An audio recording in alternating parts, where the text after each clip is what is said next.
The overdose death of an 18-year-old University of Victoria student could have been prevented.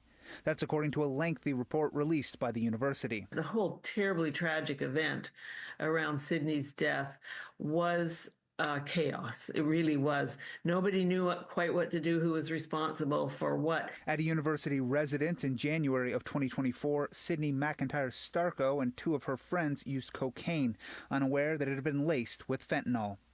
She and one friend passed out. The other called 911. Students who discovered them called campus security. Security arrived in 4 minutes, but neither the security officers nor 911 were told they were dealing with a potential drug overdose. Instead, they were operating under the belief they were dealing with a seizure. It took 7.5 minutes to dispatch an ambulance and 9 minutes before the third student admitted it could be an overdose. That's when security administered naloxone. Her friend woke up, but McIntyre Starko didn't. She went into cardiac arrest and security began CPR. She was put on life support but never recovered. The report says if the overdose had been identified and treated sooner, McIntyre Starko, quote, likely would not have died. If they'd had the awareness of what was happening, and it takes training, it takes knowledge to have the awareness.